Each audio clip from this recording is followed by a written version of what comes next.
Welcome, welcome, welcome. It is Thursday at 8 p.m. and you are listening to the 52nd installment of the Age Out Angels Radio Hour. My name is Greg Rapport. I'll be your host for the next hour.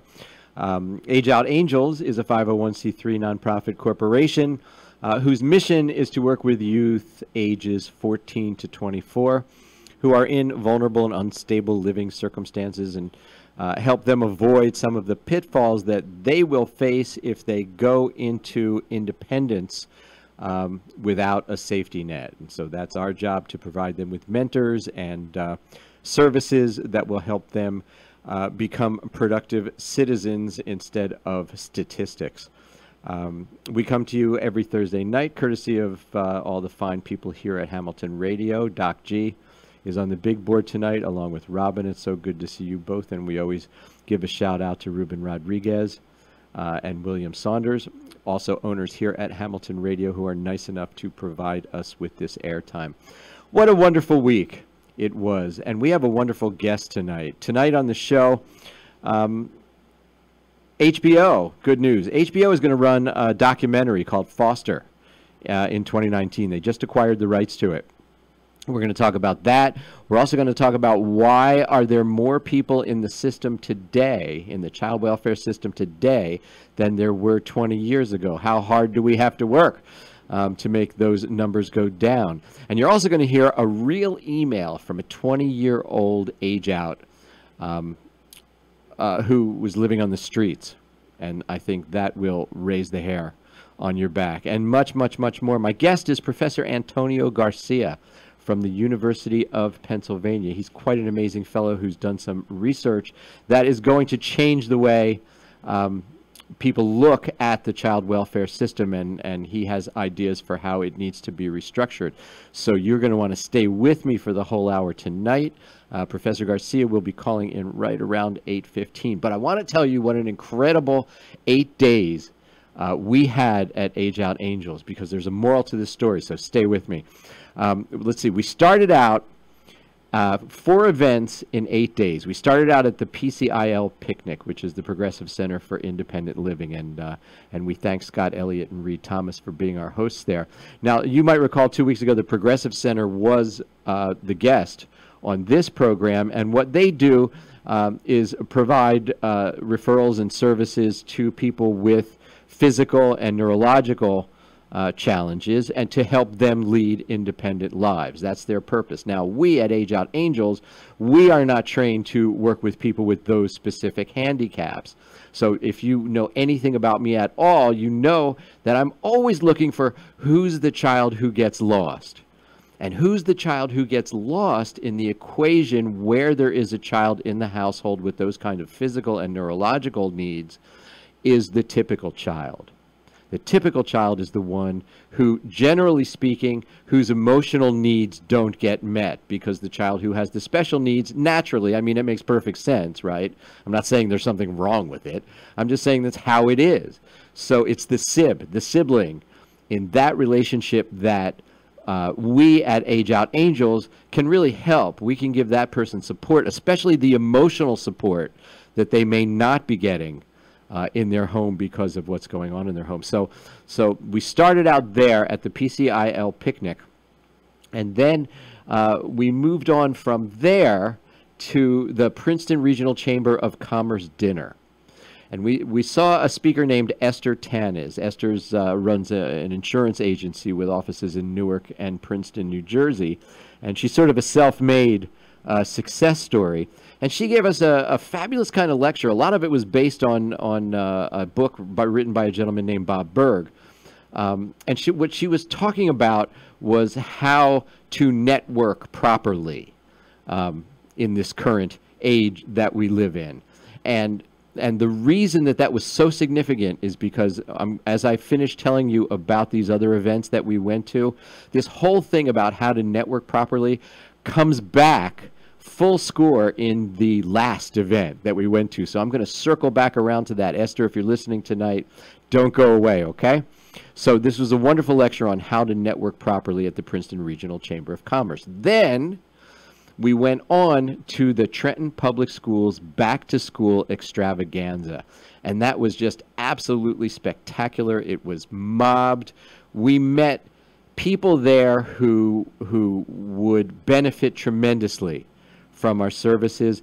But you know who we also met there? We met a lot of people who are involved in the education system who are trying very, very hard to do some good. And you know, I guess lots of times the stories that you hear in the media and stuff like that are the bad stories. And when you go to an event like this and you meet these people, and there were people who like work in the school district, especially ones who work in the nursing area of the school district, who would come up to the booth, our booth, at the extravaganza and just, you know, offer their services as mentors, and just people in that community who did that. And we met a lot of children and a lot of their caregivers. So that was just a spectacular event, and we're looking forward this year to having all those new people come in and be part of the Age Out Angels family, and working side by side with the Trenton Public Schools to help these youth. Level the playing field, basically, is what we're doing. We would like to level the playing field and give these young people an opportunity. Okay, so that's event number 3. Event number 4. Event number 4 is the one that ties in the lecture that we heard at the Princeton Regional Chamber of Commerce. Event number 4, we went to the College of New Jersey, TCNJ, and we participated in an event there that was called Connect Fest. And the idea for Connect Fest was for the incoming freshman class at TCNJ to meet sort of local community partners. A lot of them were what are called Bonner Scholars. If you're in the Bonner Scholarship Program, it's sort of like a civic scholarship that they may call it, you know, in other colleges and universities. And those young people have to do 300 hours of community service a year, 150 hours per semester. So they were looking for organizations like ours to help out. And we were there for a couple of reasons. And it's really kind of interesting because there's such diverse reasons that we were there for. First of all, there are youth who go to college who are part of the foster care system, or, you know, just generally have unstable housing, but they're in college. They make it that far, they go to college, and they never know what will happen if, A, they age out and they lose their safety net while they're in college. They may go on semester break, not have a home, you know, to come back to. They become essentially homeless at that point. Or, like, even stranger sometimes is that the college will let them stay on campus. They'll say, okay, we'll leave a dorm open for you, and they'll let them stay there. But the only problem is they can't get any food. So we're there to help those students, because the only thing that matters at that point is that those students get back to college to begin their fall semesters, or if it happens to be, you know, over the winter holidays, that they get back to begin the spring semester, but that they don't suddenly, you know, end their college education and you know, worse, have their loans come due because something weird happens in their lives that suddenly causes them to be homeless. So we were there for that, and we met a couple of very interesting people who are in that situation that I'm sure will be helping. Now, the other thing is, we want college students to serve as ambassadors. We have an ambassador program. And the point of the ambassador program is, when we have teenagers who are in the Age Out Angels family, we want our mentors to bring those teenagers to college campuses, let them meet real college students, get taken around for a tour, you know, of the facilities, get shown a little bit about what campus life is like, and make sure that these teenagers know that there's a whole big wide world of fun and learning and adulthood that exists outside of the sort of small neighborhood that they grow up in. I mean, Trenton is even more bizarre in that it's a fairly good sized city, but it's broken up into wards. There's the North Ward and the South Ward and the East Ward and the West Ward. And boy, if you are in the East Ward, you never go to the West Ward. You're not welcome there. So, you know, these children need to know that there's a big wide world out there. And so we met maybe 30 or 40 really good freshmen in college, but really good ambassador candidates. And one young lady in particular stood out in my mind because she's the only one who challenged me. She said, "What do you do about domestic violence prevention?" And I explained to her that that's a very important topic for us. And she knew that October is Domestic Violence Prevention Month. And so that sort of made, if you want to know how to rise above in a situation where everyone kind of is the same as you, and if we were looking for ambassadors for our organization, she's the person that I would definitely interview first, because that's the impression she made, on me in that moment. Okay, so that was a fabulous event, but here's how it ties into the lecture that we heard at the Princeton Regional Chamber of Commerce. All right. The point of networking in a modern era is not to meet somebody, shake their hand, give them your card, and what's called the elevator pitch, 15 words or less about what you do, and move on, meet the next one. It's not the volume, the number of people that matters in that situation. What matters doing business nowadays is that when you meet someone in a networking situation, that's the beginning of a relationship. And as you learn about each other, not just what you're selling, but as you learn about each other, you will find ways to help each other and create a win-win relationship where you're sort of both doing things that help each other move forward. Now, that's very different from giving an elevator pitch and moving on. Okay? All right, so I'm at the Connect Fest, and I always go around and meet all of the other vendors at these shows, because I figure we're all in this together. If there's any way we can help each other, if maybe they should be on our radio show and we should tell the world more about them, it's a good thing. So I go around and I meet all the other vendors and say hello. And there's one fellow there who has a printing company, and so he's got a printing booth, and he asks me what I do, and I tell him, and he tells me what he does. And then he asks for my business. He closed on me right there, like in the middle of the trade show floor. He closed on me. And at that moment, I thought of Esther Tanis and her speech at the Princeton Regional Chamber of Commerce. Because closing on me at that moment, trying to make a sale, was so wrong. And it was wrong on so many levels. For openers, I knew right away that just him talking to me at all was completely disingenuous, because he asked me, about my organization, but he didn't care about my organization. He knew everybody there needs printing. So he was just setting me up, for him to say, "I'd really like your business." What he doesn't know, because he didn't take the time to find it out, is, I have two printing companies that I work with right now, and I have very steep relations with both of them. One of the persons I've known since third grade, and the other one is a brother in the Elks Lodge that I belong to. So, to sort of break those bonds, he'd have to be doing something pretty serious. But there used to be a rule in sales. It was called ABC, and it stood for always be closing. And you know what? That just doesn't apply anymore. That's just too old school. Because now what you really have to do is you really have to get to know people. You have to get to know what they're about. You have to get to know about them personally.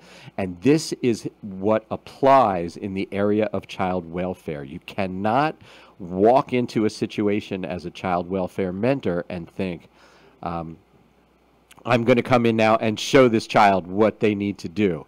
Because it just doesn't work that way. You have to get to know the child. You have to let the child get to know you. You have to get to know their caregivers and let them get to know you and make sure that they're included in conversations and ideas. And I believe our phone caller has come in right now. Professor Garcia, are you on the line?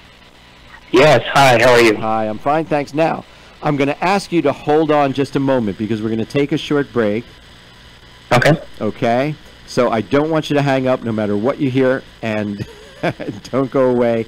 We're gonna take a short break, and while we're doing that, I want everyone out there to share this link to Hamilton Radio Channel 2 with all of their friends on Facebook, all of their email friends. And we'll be back in 1 minute with Professor Antonio Garcia. Don't go away.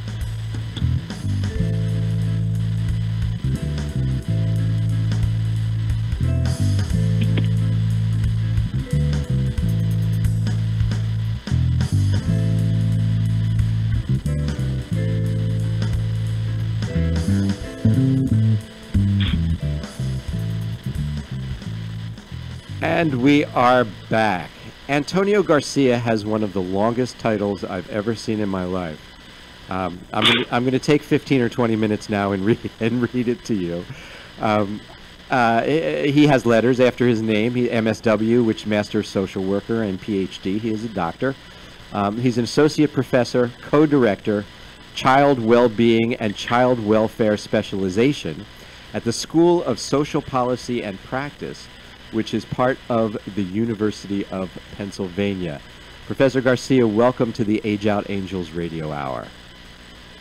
Thank you. It's great to be here. Well, it's great to have you. You know what I'd like you to do? I'd like you to tell everyone sort of the umbrella overview of your research, because then I want to talk about you specifically, about your childhood and what led to all this. But tell everyone exactly the type of research that you're working on.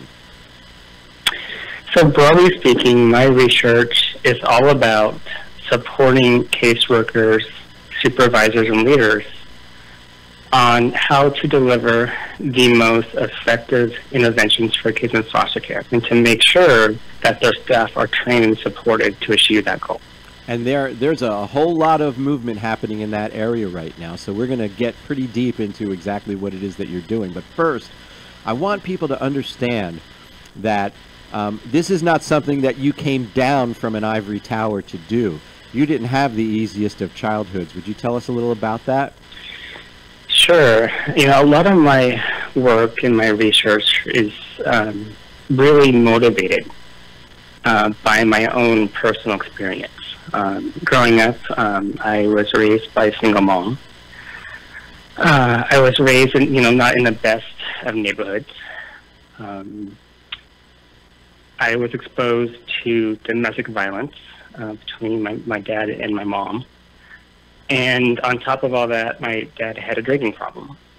And so all of those factors, I think, to this day, help keep me grounded in the research that I do. Yeah. I mean, you you almost had a perfect full Monty of all what we refer to as the contributing factors, right?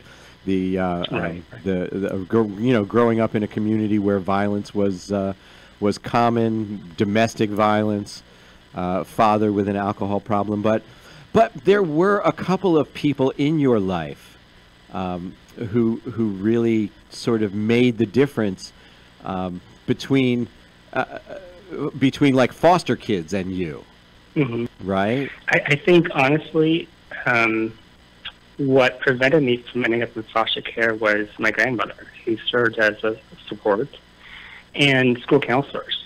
They were there coaching me, encouraging me, providing motivation to, go to college and pursue my dreams. So it just goes to show that mentorship and those key mentors are so critical for many kids who are exposed to adverse childhood experiences. Do you remember like those mentors? Do you ever stay in touch with them, or are they alive? Yeah, in fact, some of my high school mentors are still mentoring other at-risk youth, and we still keep in touch to this day. Yes. That's a beautiful thing. I just, as an aside, I taught school for a little while, and there were some children that I had in 4th grade who found me on Facebook, and I think it's like the most wonderful thing in the world. So I hope when you relocate, when you find those people who were your mentors, and grab them and say thanks. It means so much. It really means so much to them. That's pretty incredible. So, all right. So you graduated high school. Were you an A student? Were you like, I was a pretty serious student. I think one of the ways that I coped was to really dive into my work, study, get good grades. I ran track in high school, so I was, very involved in after-school sports, and that kept me out of trouble. Just being around positivity, being around other coaches and mentors, that was critical. Yeah, and I want to point out to our listeners that this was happening in the Portland area, Portland, Oregon, right? Yes, I was born and raised in Portland, Oregon. Yeah. And all we know about Portland is what we see in Portlandia. And I think most of us, especially on the East Coast, really had no idea that you're talking about Portland. Domestic violence, right? Community violence, right. We're thinking Chicago, Detroit, but right. But we're talking about Portland, Oregon here. So you went to high school in Portland. Yeah. I'm sorry. Go ahead. So you went to high school in Portland, and then you went on to college where? I went to college at the University of Oregon, 2 hours south of Portland, Oregon. Majored in psychology and Spanish, and then thereafter dived right into a master's in social work program in Seattle. So was there a eureka moment in your life when you said, social work is for me? It was actually during my undergrad years when I was taking a psychology course. And while I was enjoying the coursework and the course content, one question came to my mind. All of it's really focused on the individual. And I kept, sort of questioning, well, what about the individual makes them who they are? And it's really the context. And I thought, well, social work gets right at that core issue of taking into account the multiple contexts that shape a kid's life. Sure. The environment, the neighborhoods, the policies, everything that we tend to discount or not pay much attention to. So that's what I appreciated most about social work. It was this sort of this ecological perspective in terms of viewing the world and really trying to address issues of concern. Now, that's great in theory and all, but as well as anyone else that when you actually hit the field as a caseworker, that's a tough life. It is, yes. So during my casework services, I encountered a number of cases where kids had been exposed to a number of different adverse childhood experiences, ranging from maltreatment, violence, parental drug use, so on and so forth. And I happened to shadow other workers prior to when I actually, dived into this work on my own, and a lot of them didn't really conduct a thorough assessment of both the issues of concern and the strengths of the families that they worked with. So this is when the roots. So I was from. This is when the roots of the idea of proper assessment started to take hold in your thinking. Yes, yes. Okay. And so in my own line of work, I made a commitment to conduct these more thorough ecological assessments, paying attention to all of these factors in the community at large. And while all that was, fine and great, one piece was missing. I didn't have the services available to meet the needs of the families that were apparent in that assessment.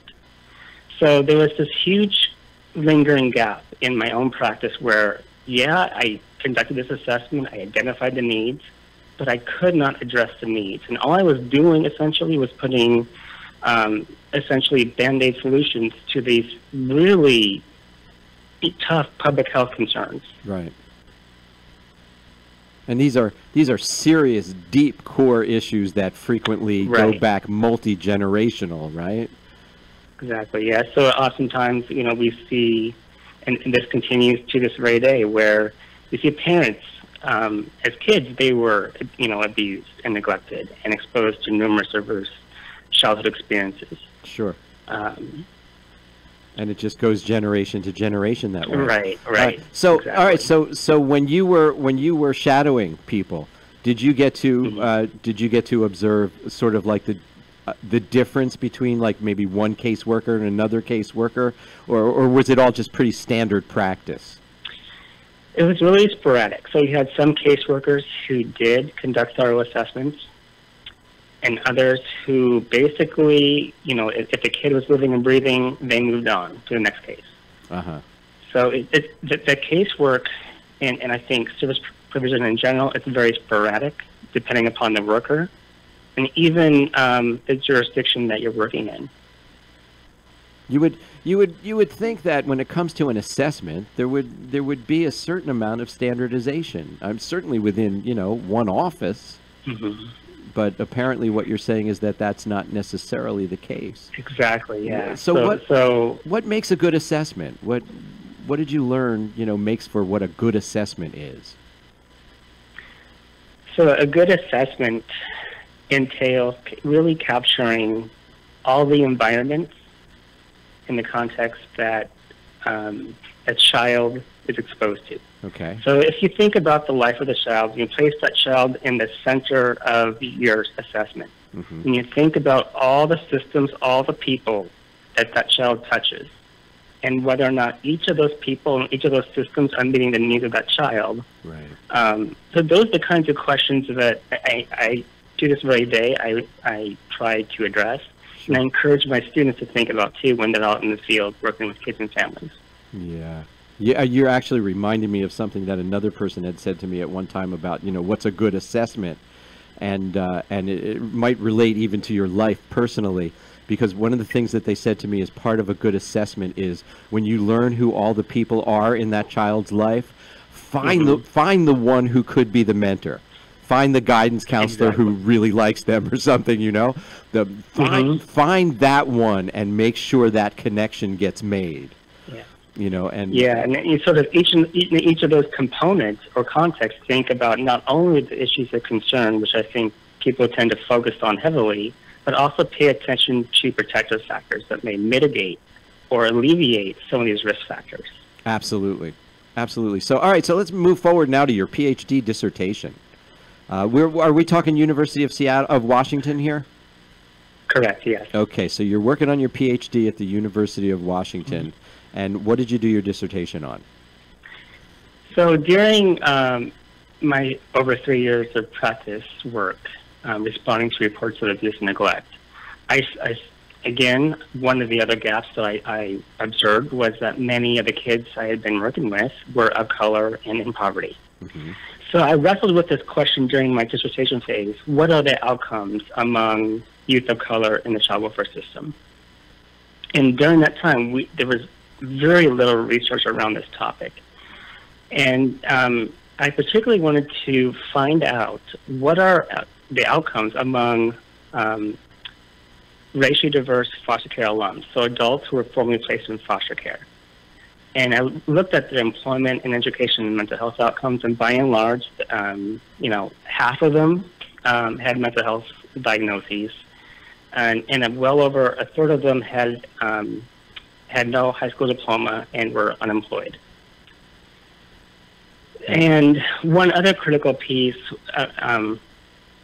that the alums, their perceived helpfulness from caseworkers and foster parents actually mitigated some of those negative outcomes. So if caseworkers are supportive, if foster parents play a role in helping them to thrive, we see better outcomes across the board. Absolutely. So we're going to take a short break for a second. When we come back after the break, we're going to talk about your ideas for helping the system deliver effective services to prevent poor outcomes and reduce that racial inequality. So I want you to stay on the line, okay? Don't go away. We'll be back in 60 seconds. More with Professor Antonio Garcia.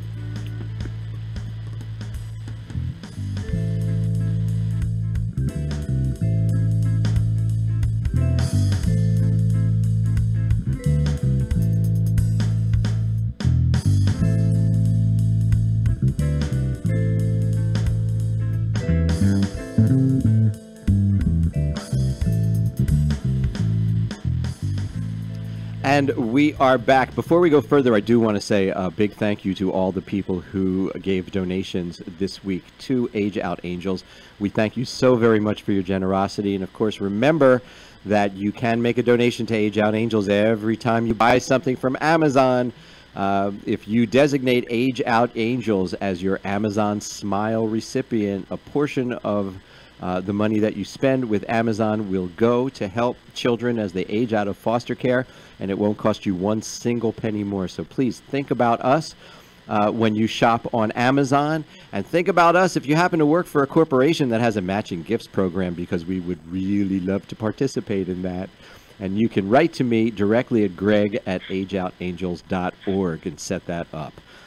Back with Professor Antonio Garcia from the University of Pennsylvania.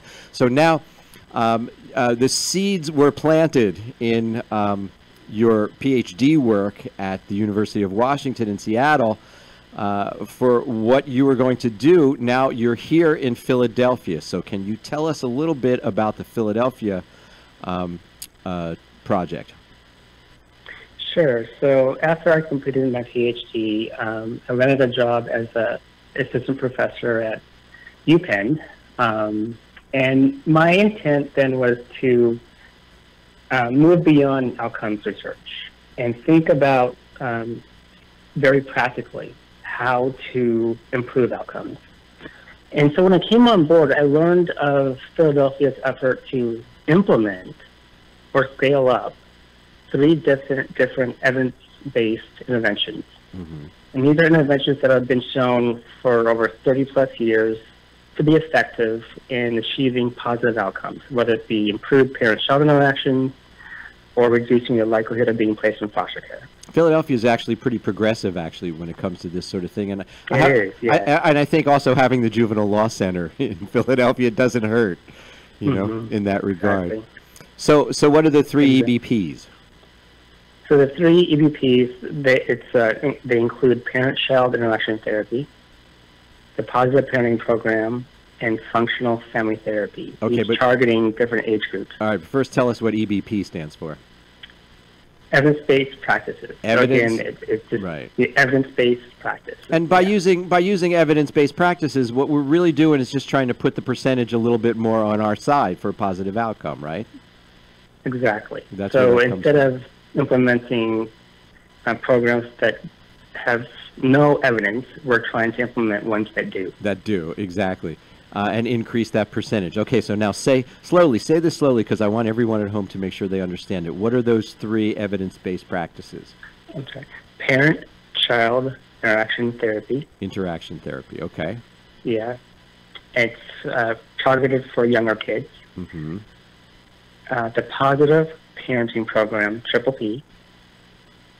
And finally, functional family therapy for older kids. So it sounds like what we're looking at here is a more holistic approach than in the past.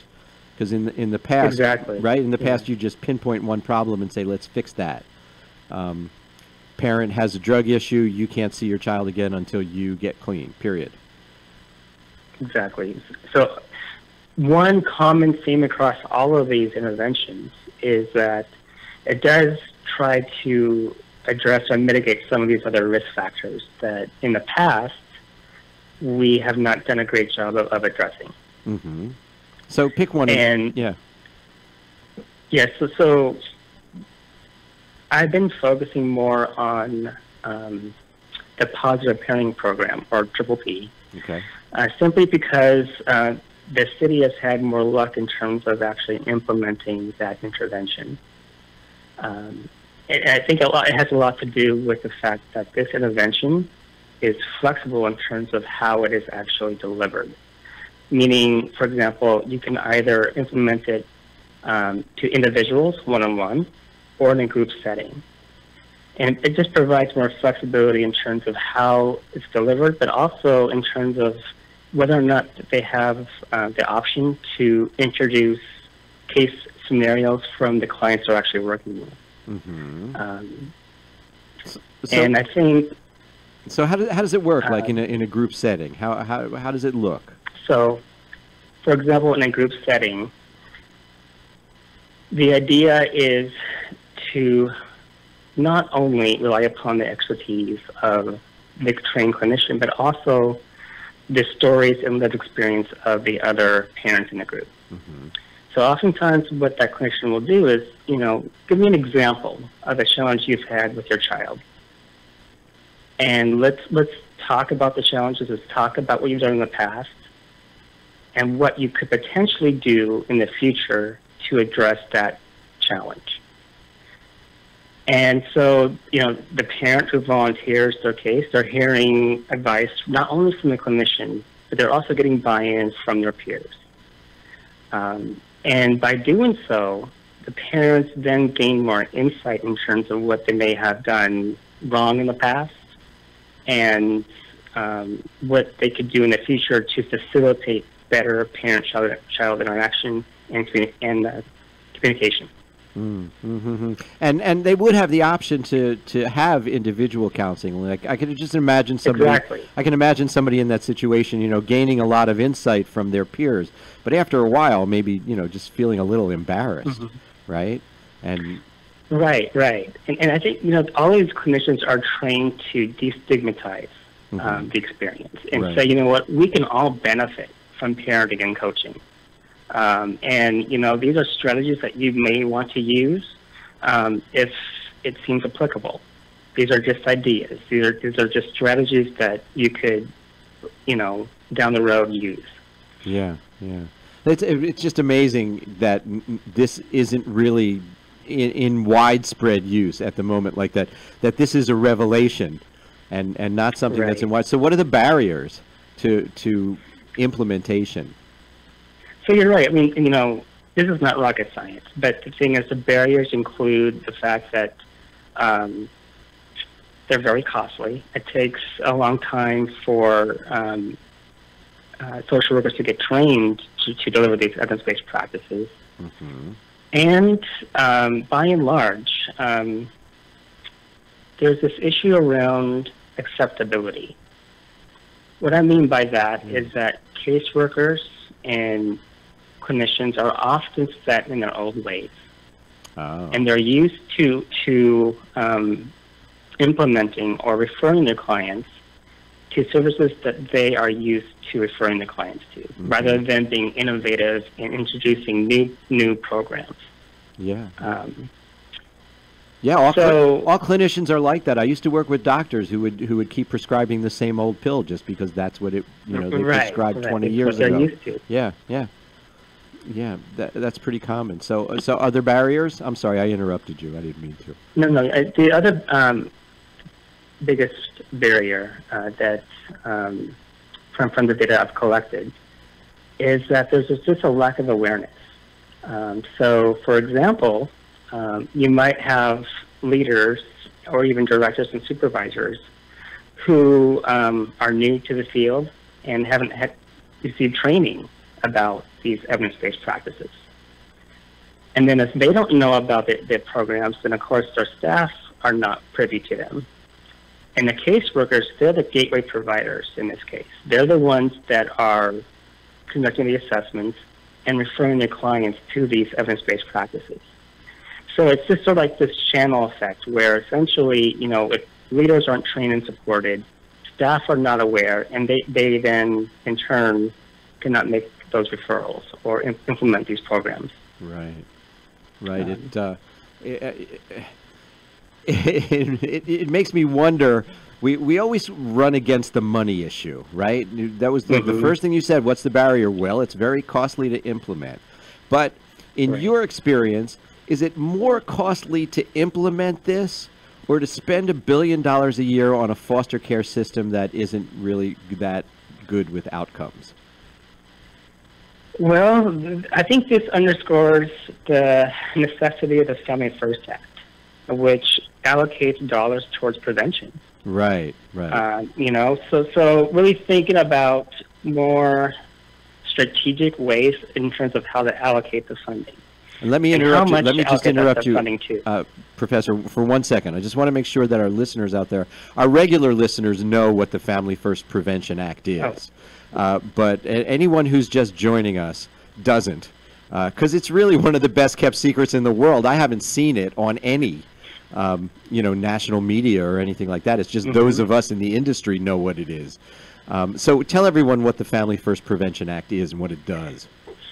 So what it intends to do is, instead of allocating all of our dollars towards intervention, towards focusing on addressing the needs of kids after kids have been abused.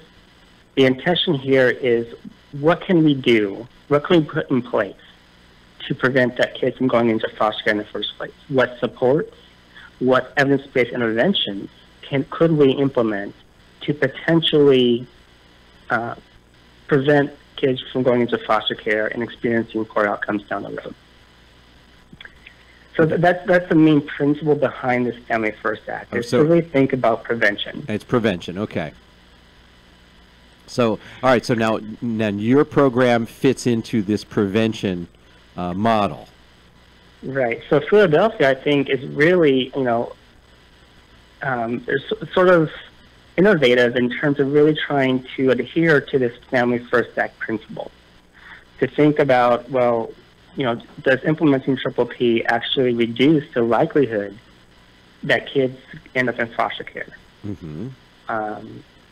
Does it reduce the likelihood of future reports of abuse? Mm-hmm. So those are the kinds of outcomes that I'm actually trying to examine right now in collaboration with Philadelphia DHS, is what are these long-term outcomes? And to think about whether or not they actually lead to positive parent-child interactions. How long did it take you to put this together?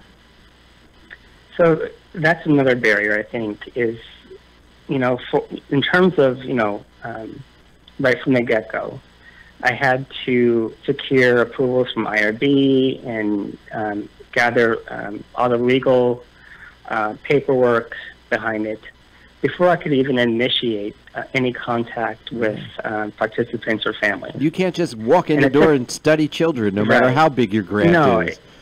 Exactly. So it took a good year and a half just to get all the necessary approvals in place. Mm-hmm. And so I think one of the things that we need to pay attention to is, this whole idea around research practice partnerships and how to better facilitate that much quicker and more effectively. I often think that, those working on the line workers and the supervisors, they're really focused on what needs to happen right now. Right. Whereas researchers, they're sort of thinking long term, what needs to happen, long term, and what needs to happen to really measure whether or not what they're doing is effective. Yeah. And so it's really trying to come together and think about how to achieve each other's goals, I think, is going to be paramount. And I think a huge obstacle there is just going to be the fact that there's been a system in place for a lot of years now, and a lot of social workers have been doing it for a long time, where you go into a situation that's in crisis, right? If you stabilize the crisis, you walk away and go on to the next one, and that's the pattern. And this is not that. This is where you go into a situation like before it hits crisis level. Exactly. And kind of assess that. So what about moving forward now? What do you have to do in order to what am I going to say, like create a pilot program or something like that to really get this delivering research results? Right. So that's exactly what my next steps are. Based upon all the data I collected from parents, from caseworkers and directors, from surveys to qualitative data interviews, so on and so forth. What I found, and what they're even asking for, is to have the flexibility to modify case examples. So, for example, like I explained before, making sure that clinicians are adaptable and amendable to the client's preferences, and being able to incorporate their cultural values and to destigmatize this whole process for them. I think often the stereotype is evidence-based practices are very manualized and you have to do things by the book, but making sure that the practices are amendable and that therapists have some flexibility to really integrate and incorporate their lived experiences is crucial.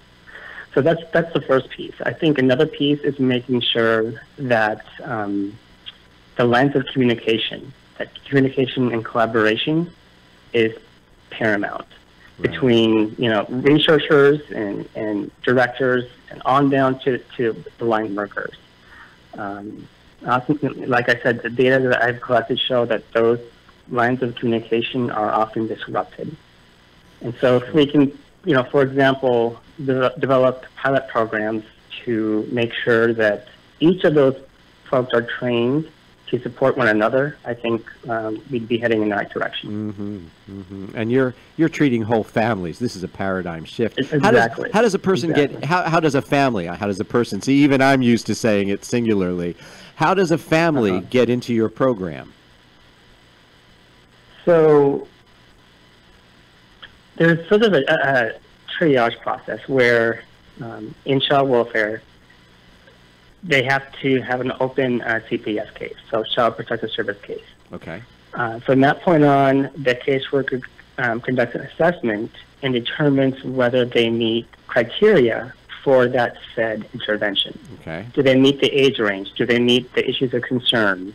Are the parents willing to engage in the intervention? Okay. So there's a base screening process right at the get-go to determine if the parents can participate in the program. Now, is there still like a racial diversity component in this? Because our discussion kind of started there, right? What got you into this was realizing that between 50 and 90% of the children in foster care are either African American, Latino, right? Right. So how does that play into this? Yes. That's a very crucial point of my own research. And, by virtue, the data that I've collected from parents sort of reflect that diversity. So what the parents are telling me, African American, Latino, and Caucasian parents are all telling me is that you all need to incorporate my values and my perspectives in this process. Right. Make sure that I have buy-in. Before saying, for example, and I've seen this before, you have to do X, Y, Z, or else we're going to take your kid away. Engage them in that process. That's what they're asking for. They're asking all of us to assess their buy-in, assess whether or not this intervention fits their needs, and if not, how can it fit their needs? Of course, as I mentioned before, there's a lot of stigma attached to engaging in these services, especially in child welfare. So making it more, applicable to their circumstances and destigmatizing the process is critical. Yeah. And those kinds of strategies, I think, will help reduce the racial inequities in the child welfare system. Okay. Yeah, I think destigmatizing the process is also going to be kind of a big barrier as well. We're actually in Trenton right now. We're having a whole lot of discussion about destigmatizing the mental health process, and it requires a cultural change. Definitely, to get people to think differently. Is there like any kind of a website or anything that people could sort of go to and watch your progress as it goes along, or is that not available at this point? Trying to think. Well, there's a few references on the Social Policy and Practice website. There's some like 3-minute video clips of the work that I'm doing. There's one that's titled "Implementing What We Know is Effective in Child Welfare." Okay. It's part of our SP2 Top 10 initiative, and one of the issues that I brought forth was implementing effective interventions. So there's a piece around that that's available. And what's the website that they online would go to for that? Do you remember the URL for that? I know I'm putting you on the spot. Yeah, if you Google SP2 Top 10, it'll actually pop up. I just want to make sure we're saying this correctly. Are you saying S like Sam, D like David? SP is in potato. SP2. SP numeral 2? Correct. Okay. So you Google S like Sam, P like Peter, numeral 2, top 10. Top 10. Yeah. And you will get through to the video you just described. Exactly. Oh, that should be fascinating. I hope our people at home listen to it. Professor, it's been great talking to you. I hope that you will not be a stranger to this program, and that you'll feel free to call in or call me, and when you have new things to report, and keep us posted on how this goes, because you, sir, are an early clue to the new direction. This is the way things are going to go in child welfare, and I think we want to stay as close to you as we possibly can. Does that sound fair? Of course, I'd be happy to. Absolutely. Thank you so much. I'm going to let you go. Have a good evening, and we're going to take a short break. My pleasure. We're going to take a short break right now, and we'll be back in 1 minute with some very interesting final thoughts, so don't go away.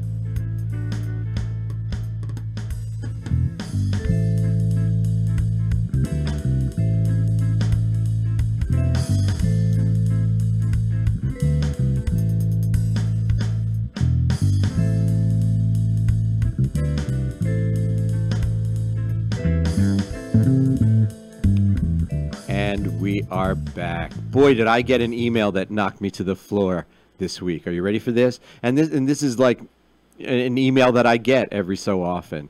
The email said, "I'm 20 years old. I aged out of foster care 2 years ago. I'm homeless. And I have autism. A friend of mine told me you might be able to help. Is there anything you can do for me?" And I get that. That's the "I'm in crisis" email. And so, and lots of times, like, I'll respond to that, and you got to wait a couple of days to get a response back, because that person might be using, like, the computer in a library or something. They don't have access to it 24/7 the way you and I might. So, so I write back, "Where are you?" Right? "What state are you in?" And then we begin the dialogue that way. And this speaks to what I said earlier about networking, about getting to know people, not just saying, "Yeah, we're here to help," sign on the dotted line. It doesn't work that way. So, all right. So I think it's he. I could be wrong, because actually their name, which I'm not going to say on the air, is like sort of one of those unisex names. It could go either way, and I'm not sure. At this point, I'm not sure. What state are you in? Because, what I wanted to know was if they're in New Jersey, for example, and they're 20 years old and they've aged out at 18, I got half a shot to get their case reinstated for a year until they're 21 and get them services. So what do we have to do to get your case reactivated is the question. But it turns out that there are 4 states left in the country that kick you out at 18. They age youth out automatically at age 18. There is no option to stay in anywhere longer. And the way I found that out was to call the Department of Children's Services in that state, and they said, absolutely, there's nothing that they can do. So anyway, this person then told me that they're in the state that they're in now, but they are coming to New Jersey. So that made me think, well, maybe we could hook them up with the foster care agency in New Jersey and get them services here. And then I had the most wonderful phone conversation with a child welfare worker in this youth's home state. And that child welfare worker said to me, tell the person to call us. Let's get a handle on what this situation is. Let's get their case file out, find out what county they were in, and let's see if we can do some sort of reciprocity situation with New Jersey where we can provide some funding or something to help this young person sustain at least until their 21st birthday, which is about 8 or 9 months away right now. So it's not like we have a lot of time to mess around with. But this is a kind of email or phone call that I get. The only thing that was different about this one than most of the other ones that I get is in the other ones I get, it's homeless and it's raining. In this case, it wasn't raining. But this person has been homeless for 2 years. And, and I was just like amazed, like, how could you let a person with autism exit your system that way? But that's the state law. They had no choice. 18 years old, gone, you're done. But that person is going to be coming to New Jersey, and we are going to set them up one way or another. We're either going to help them work with their home state and the foster care system, Department of Children and Families, or we're going to get them into one of those programs that, if you've listened to this broadcast before, you know that I'm just crazy about these programs where you get a restart in life. You get to start all over again. And we had Roots and Wings on this program. That's a restart program, but they got a waiting list right now of, I think, about 30 or 35 people, and they stopped their waiting list at that point. Covenant House is another one in which happens to be in Newark, New Jersey, which is where this person is coming to. Harbor House in South Jersey is another one. I believe there are 1 and 2 in Camden. Life Ties, Rainbow House, Triad House in the Trenton area. These are places where you can get a year or two. Life Ties, I think, ages you out at 21. But there are places where Roots and Wings goes up to 24. You can get a year or two. And in that year or two, you get housing, you get your food covered, you get either advanced education, GED, or vocational education. You get a start on a career. Job Corps is a great example of that. You get started on a career where you can come out with a certificate that will earn you $40,000, $50,000, $60,000, $70,000 a year.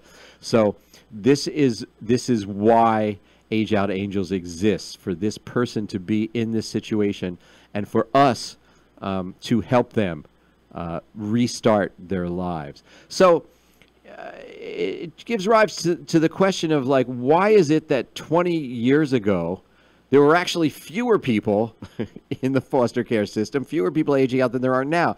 We're doing all this work, and we seem to be not just treading water, but actually losing ground. And just what I want to say to everybody when you hear these numbers come out about the increase in people who are in the system is two things. Number one, if you looked at the child welfare system 20, 30, 40 years ago and compared it to what it is now, you would know that it has made like tremendous strides during that period of time.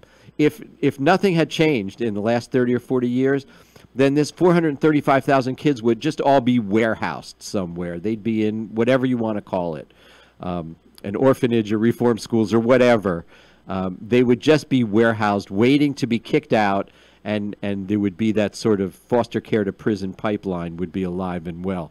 But that's not what's happening. And we ask way too much of our school system because we expect our school system to do parenting. And I spent a lot of time with people from the Trenton Public Schools in the last week, and not a single one of them complained about that. So I'm not repeating what they said. I'm just telling you that it's not fair. That's not what a school is supposed to be doing, is parenting. We expect our police to be social workers, and I don't know a single person who ever joined a police force because they wanted to be a social worker. It's just not a job pipeline that works in that direction. So we have the school system, we have the police department, and we have the child welfare system, all trying to plug holes in a leaky dike. That's what's happening here. And what's about to change, and what you heard my guest say tonight, is with the First Prevention Act and the work that Antonio Garcia is doing, there is going to be a paradigm shift towards prevention, from keeping this from happening. And we wish everyone good luck in that regard, because we would love to see this change. And next week, we're going to talk a little bit more about why society has caused all this to happen. But for now, it's been a wonderful hour speaking with you, listening to Antonio Garcia. Next week, join me. We'll have Elian Rubin, a high school student who has a fascinating presentation he's going to give about coping with bullying. March 13th or September 13th is going to be an amazing program with Marsha Robinson Lowry. You're not going to want to miss that. I'll tell you more about her next week. And as always, we offer our humble thanks to Hamilton Radio, to Doc G, all the people here, to Kurt Seldom-Ridge, owner-operator of the Cave Rehearsal Recording Space in Pennsylvania, for our theme music. Have a wonderful week, everyone. And as always, let's make this week the best week ever. Good night.